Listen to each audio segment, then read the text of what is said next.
Okay, welcome back everybody. It's 5 o'clock in the morning. I'm back here with Project 4th Gen Camaro, and today I'm going to be putting a clutch in it. I bought a Ram clutch from Summit, and that's what we're going to be doing. Okay, so first things first, we got to remove the center console so that we can get the shifter out.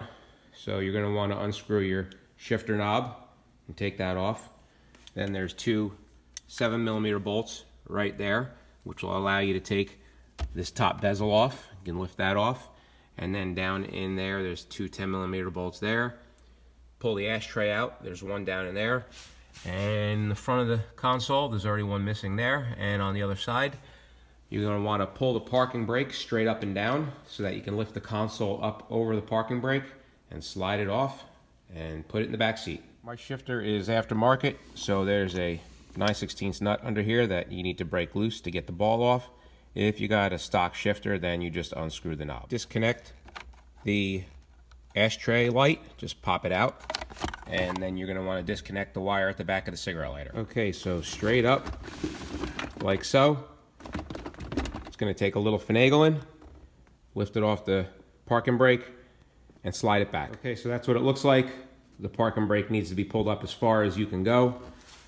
And then there's another cigarette lighter jack, or say AC port right there. Disconnect that. I took the T-tops off to make working a little bit easier. So if you have a hard top, you're screwed. Here are the 7mm bolts that hold the shifter boot down. Oh, that's a 10, so it's not going to work.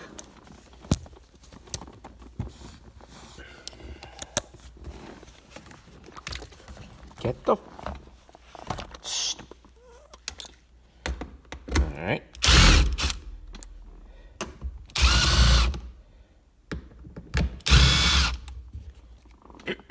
Okay. I don't have an assistant to hold my phone, so I may have to break away.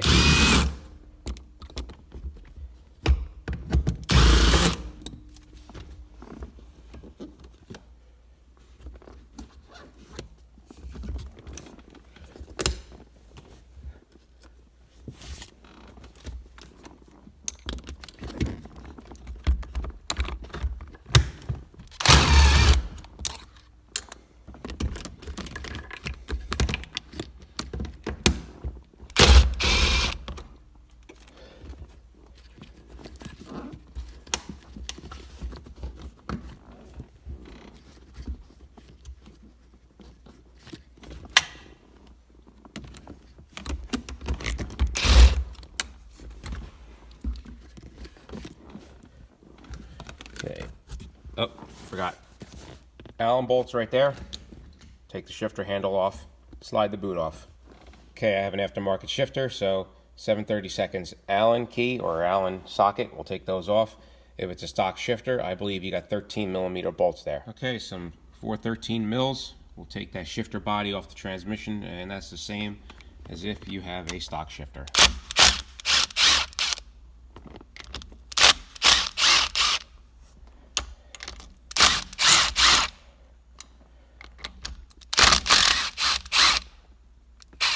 Okay, that's going to be silicone down, so you're going to probably need to pry that off. And when you put it back on, you're going to have to clean that up and put some fresh silicone on there. Okay, this was not very easy to pry off with a pry bar because I had silicone this on. But actually, I just took a small dead blow and struck the side of it like this, and it broke loose. If you got a stock one, the car's probably got over 100,000 miles on it, and I don't think it's going to be very difficult to take off because I don't remember having a problem taking my original one off. So take this off and set it aside. So this is the clutch, Ram clutch. That's the part number, in case you're curious. And this clutch is supposed to be able to hold up to 550 foot-pounds of torque. That's how they rate clutches. They don't usually do it in horsepower. But if you see a rating in horsepower, it's probably just to appease you. So this is kind of like Christmas present for a gearhead right here. So I'm going to open this up and see how shiny it is. And just for your information, this is an organic compound clutch. You can tell this is got all the woven fibers in it. This is basically what most street cars come in from the factory. and unless you're pushing any serious horsepower and you have a daily driver, you can probably go with a organic compound disc. They hold up to like 500, 550 horsepower on average. Any more than that, and you would need to switch to a different material and a stronger pressure plate.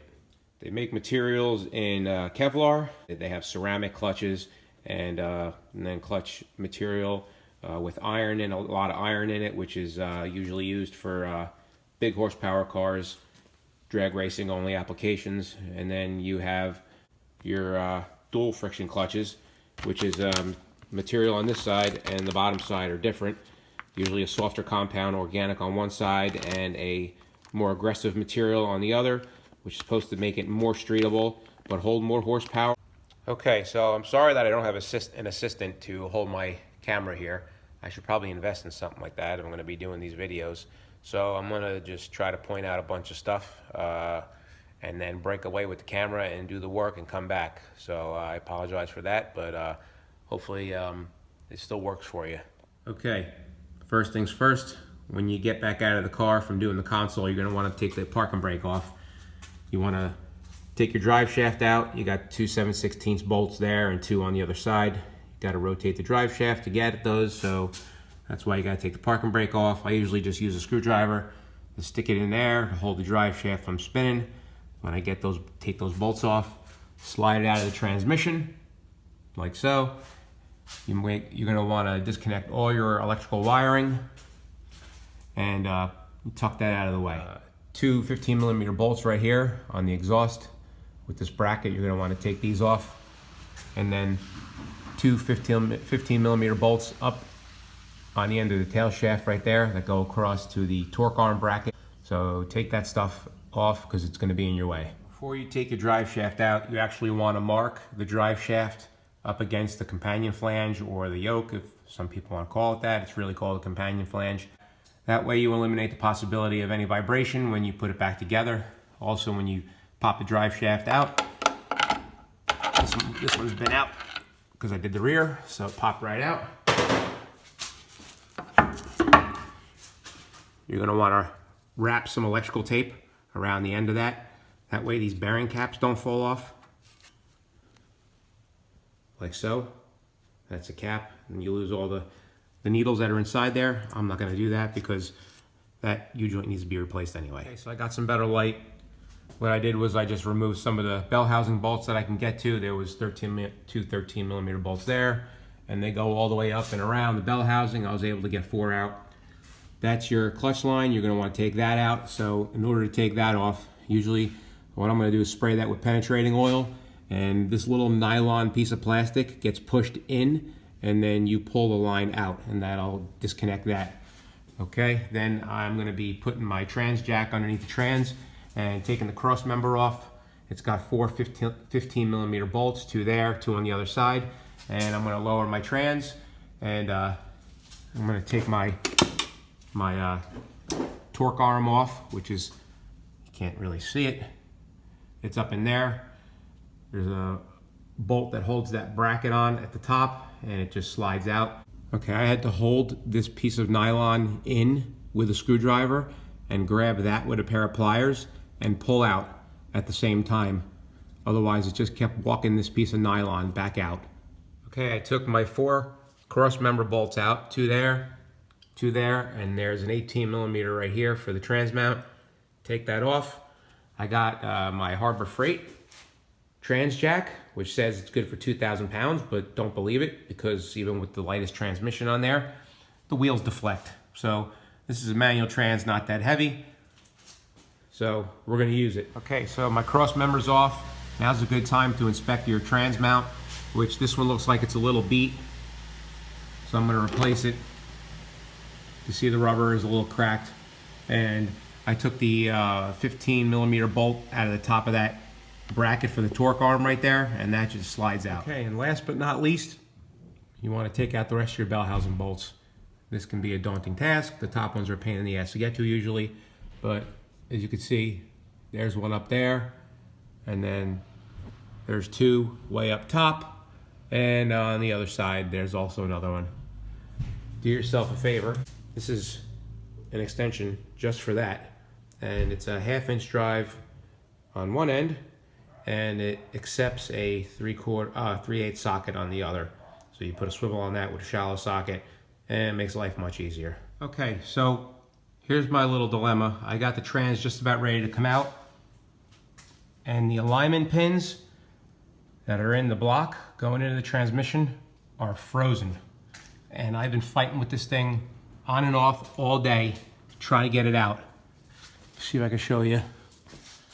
In that hole right there, there's an alignment pin. Whether it's in the trans or the block, I'm not sure. And then there's one behind the starter, which I'm gonna have to take out. Two 13mm bolts. One up in there and one there. Make sure you disconnect your battery. Pull that low oil sender or connector off, and you can probably just let the starter hang from the wires. Also, to get this Y pipe off, which I had to get out of my way, I had to use my acetylene and oxygen torches to get those bolts off. So yeah, you're gonna need some serious heat. If you guys are doing this on the ground, I feel sorry for you. I've been there, done that for many years. Little safety tip, I always wear safety glasses because you only get one pair of eyes, very important. And in order to get that, drop that Y pipe down, you're either gonna have to cut your exhaust and reclamp it when you're done, or disconnect it in the back. Take the hangers down here and here, drop the exhaust so that you can slide it back and get that, get the end of the Y pipe off like so. So where I'm at now is I'm gonna drop the starter and I'm gonna see if I can get some heat on the aluminum on the sides of those dowel pins and see if I can free them up, because I don't wanna break the bell housing by continuously prying. And that's about all I got for a gap right there. I double checked, make sure I had all the bolts out, which I did. I checked for about 5 minutes to make sure I had them all out. And yeah, that's my issue. Okay, up here at the battery real quick. Just want to explain something to you folks that may not be aware of it. When you're disconnecting and reconnecting a battery, always do it in this order: negative, positive, positive, negative. And the reason for that is it helps to reduce the chance of a voltage spike by you taking the positive off with your wrench and grounding it out against a piece of metal and creating a voltage spike or an arc, which could damage a module. I don't think it would damage the battery. So electrons flow from negative to positive, not from positive to negative, which is what some people probably think. So they think if they undo the positive is the plus, that's the power, then they're safe. So that's wrong. Undo the negative, then do the positive, or you could just undo the negative, which is what I'm gonna do. But when disconnecting and reconnecting, negative, positive, positive, negative. And this right here is a 5/16 to get the battery off. Connector off for the low oil sender. Without breaking it, you're gonna need yourself a right angle pick. Stick it in here, pry the connector up, the little locking tab, and slide it out. Okay, so I did get the trans out, as you can see behind me. So I'm gonna show you where the trans was hung up and what I did to get it out. Okay, so these dowel pins right here are what was frozen in the block. And I'm thinking maybe because the aluminum cools down so quick, that's why I couldn't get it out. I mean, it was starting to move, but I wasn't getting the progress that I was hoping for. So what did end up working was I was able to get a socket with an extension in that dowel pin hole and slightly whack it with a hammer. And on the driver's side, I had to take this long extension for my bell housing with a socket and slide it through the front of the crossmember there to get it in the other dowel pin hole. That one I had to hit pretty good to try to get it out, but to my surprise, that knocked it out much easier than I thought it was going to, for as stuck as it was. The trans is out. I replaced my hydraulic throwout bearing. These 10mm bolts, you want to put a little bit of blue or red Loctite on them when you put them back in. When you put your clutch line back on, you're going to have to bleed the hydraulic throwout bearing. So if you know how to bleed brakes, it's similar to that. Just make sure that you have brake fluid in your clutch master cylinder up top. You have somebody pump the pedal inside the car and hold the pedal down. Crack this loose right here, and you're going to bleed the air out of your system. You repeat that process until you have a good clutch pedal. And also when you put your flywheel back on and your pressure plate and all that, you're going to want to use a little bit of Loctite for that as well. I went ahead and replaced the gasket on the back of the engine that has the rear main seal in it, and I also replaced the rear main seal. Don't forget to take these 2 bolts out of the bottom for this rear cover on each side. If you forget to take those out and go to pry that cover off, you're either going to crack the cover or bend the bolts or both. You also want to change your pilot bearing, which is that bearing that's in the center of the crank. I have a puller to do just that job to make my life easy, but you can do it another way, which is find a round object that fits in that hole nice and snug, and you can either pack the back of that crank with grease, and I've even seen somebody do it with bread, which would probably be less messy. Put your round object in there and smack it with a hammer, and it will push the bearing out. Make sure you take note on where it sits with the crank, how flush it is, or if it's stepped at all, so that you drive the new one back in the same spot. Okay, so very important also, you want to make sure you torque bolts down, especially bolts inside of a bell housing. You don't ever want to have to revisit this kind of a job. I'm just as guilty as the next guy, is not always torquing everything down, but when it's important and it counts, I always do it. So the torque spec for those 10mm bolts on that rear cover is 22 foot-pounds. Also, this tool right here is a rear main seal installation tool. Make sure you use this when you put that cover on. It sits in the middle of the seal, and it prevents the lip of the seal from getting hung up on the crankshaft, which will damage it. So make sure you use this. I also want to mention that the aftermarket rear main seal that I used, which was Felpro gasket and seal, was not as wide as the factory seal. So I pushed this down inside the cover just a little bit. The factory one was flush with the cover, but there was only about a 1/16 of an inch left on the back side before this bottomed out against the cover. So I chose to drive it in all the way. I just made sure that there was enough sealing area on the back of the crankshaft to make a proper seal. And as you can see, there's a little bit of RTV that I put around the edge here, and that's because the seal went in so easy that I was actually a little nervous about using it.